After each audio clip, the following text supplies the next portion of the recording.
Issa Diouf vient d'être relaxé par le juge. Aucune charge n'est retenue. Il est libre, Mustapha. Ça y est les gars, Issa est un homme libre.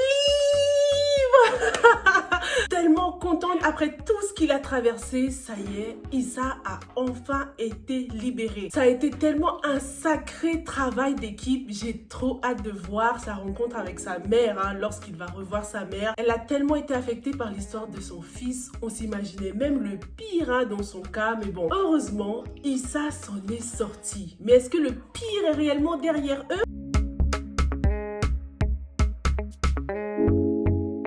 Bonjour à tous et bienvenue sur Yeri TV, moi c'est Sylvia et sur cette chaîne je fais des revues et des analyses de films et séries afro. Sur cette chaîne on aime aussi donner notre opinion sur nos séries préférées, donc si c'est quelque chose qui t'intéresse, surtout n'hésite pas à t'abonner à la chaîne. Active aussi la petite cloche pour ne rater aucune nouvelle revue. Avec la libération de Issa, on peut dire qu'il y a enfin du positif dans la série Impact, mais est-ce que le pire est réellement derrière eux? Ça donne l'impression qu'ils ont certes gagné une bataille, mais il y a une autre bataille qui les attend. Surtout lorsqu'on pense au redoutable Thierno Seydi. Il y a tellement de questions sans réponse encore. Qu'est-ce que Mélanie Gradel a bien pu faire à la famille de Thierno? Qui est l'homme qui travaille avec l'agent secret? Est-ce que c'est réellement le père de Issa? Est-ce que le couple Jessica Moussa va être menacé par la suite? Parce que dans cet épisode, durant sa conversation avec sa grand-mère, trop mignonne, ils ont parlé d'un certain Charles qui est resté en Côte d'Ivoire. La dernière fois que je t'ai vu comme ça, c'était avec Charles en Côte d'Ivoire. Doit-on s'inquiéter? Et puis bien sûr la situation entre Aminata et Issa. Issa parviendra-t-il un jour à pardonner Aminata? D'après l'expression de son visage, on a vu qu'il était quand même reconnaissant, mais il a quand même son seum. Il a toujours son petit seum. Et c'est tout à fait compréhensible. Il faut dire que Prince, voilà quoi, il est pas moche, tu vois. Prince et Aminata, ils vont tellement bien ensemble que ça me fait moi-même culpabiliser. Je m'en veux de les kiffer ensemble, mais j'aime ce chemistry qu'il y a between them. Et puis parlons aussi un peu de Adja et sa réaction par rapport à la tromperie de son mari et tout ça. Ce personnage, bon, même si elle a raison de toujours se méfier et tout ça, puisqu'au final, Prince a fini par la tromper, je trouve que son comportement dégage tout de même un gros manque de confiance en soi. Pourquoi elle stresse beaucoup comme ça, quoi? On va dire que c'est un scénario plutôt réaliste, puisqu'il y a des femmes qui fouillent effectivement dans le portable de leur mari et tout ça. Mais Adja avait déjà commencé à suspecter Prince bien avant qu'il ne se soit passé quoi que ce soit. Ce qui faisait penser que Prince l'avait peut-être trompé dans le passé, mais apparemment non, il a toujours été clean. Prince est un mec plutôt sympa, juste qu'il a fait le mauvais choix côté mariage, il n'a pas épousé la bonne femme et maintenant il est malheureux. C'est pas toi, mais ça me perturbe un peu le fait qu'on voit pas du tout leur fille. J'ai même tendance à l'oublier des fois.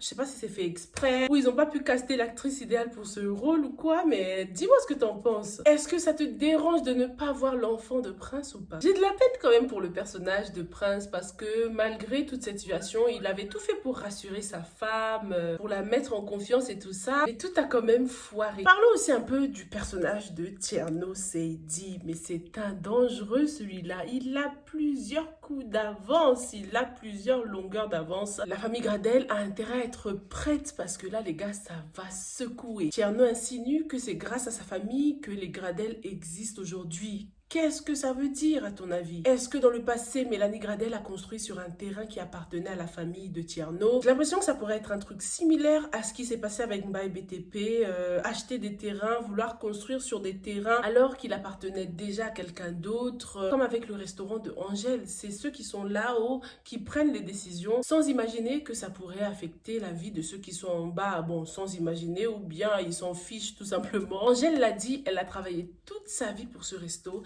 Et voilà qu'en un claquement de doigts, le fils du président là veut tout détruire comme ça. Est-ce que c'est pas une situation similaire que celle de Thierno Seydi et sa famille? Thierno prétend tout calculer, il connaît la famille Gradel par cœur, il nous a cité les fables de La Fontaine, le corbeau et le renard, avec la morale qui dit que tout flatteur vit aux dépens de celui qui l'écoute. Ça s'applique tout à fait à la situation de Thierno et la famille Gradel. Il a toujours été là pour eux, il les a toujours servis, il a toujours toujours honoré Mélanie Gradel jusqu'à être son bras droit. Tcherno faisait déjà partie de la famille, quoi. Mais comme Moussa l'a si bien dit, un crime n'est jamais parfait. Donc, il va falloir trouver la faiblesse de Tcherno Seydi.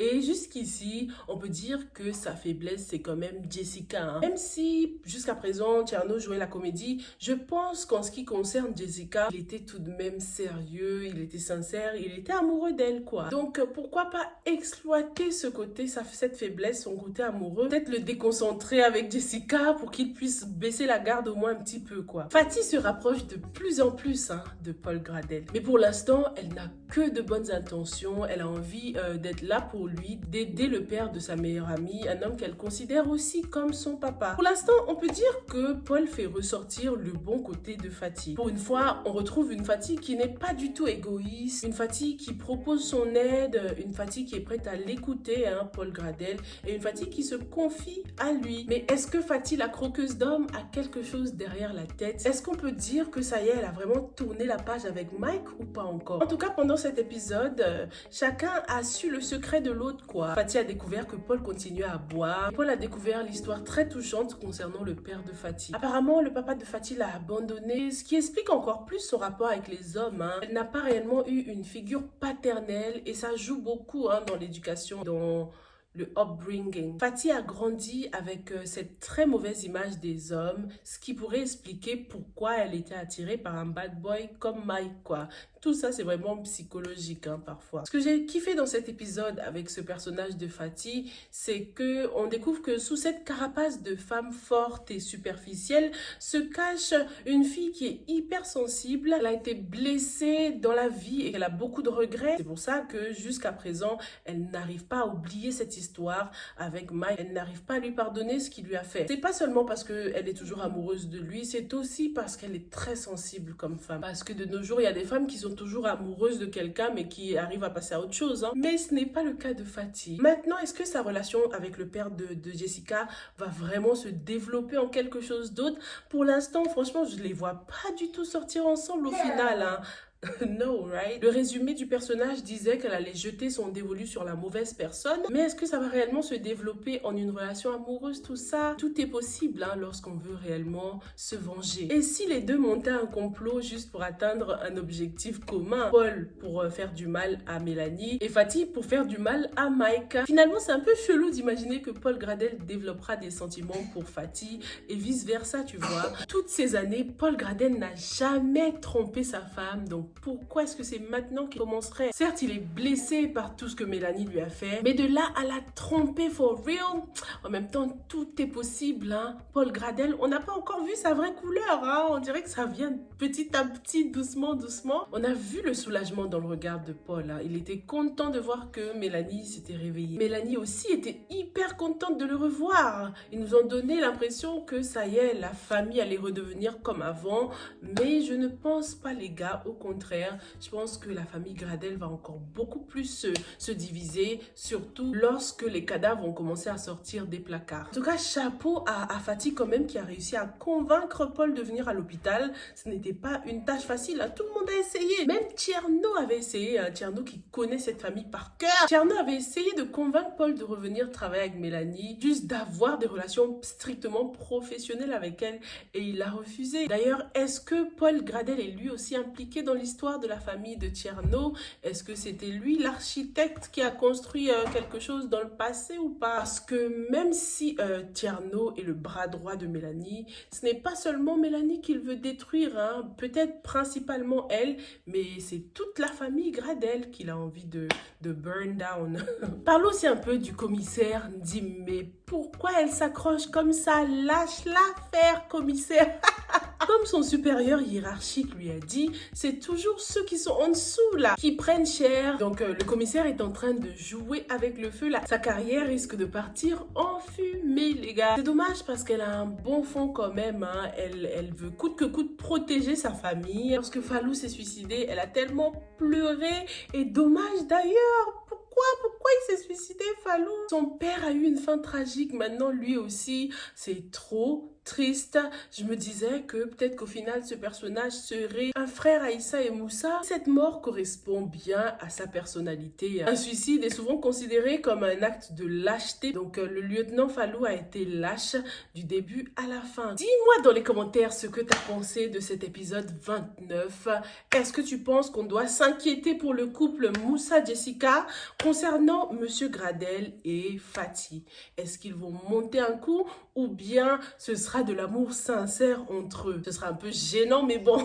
Comment est-ce qu'on pourra coincer Tcherno? Est-ce que tu penses que sa faiblesse c'est Jessica? Dis-moi tout dans les commentaires. Et franchement, j'en ai marre de voir Jessica pleurer. J'espère que dans les saisons à venir, elle sera plus tough, quoi. Elle aura appris à encaisser, hein, avec tout ce qui lui est arrivé, là. Ça y est, je pense qu'elle peut être plus solide maintenant. En même temps, c'est le rôle, hein. Elle passe pour la petite femme fragile et tout ça, donc c'est le rôle et elle le joue à la perfection. Mais pourquoi pas nous montrer une Jessica avec des nerfs plus solides que ça, quoi. Hâte de lire vos commentaires. Et on se donne rendez-vous pour la prochaine revue, ok? Stay safe and stay blessed. Bye!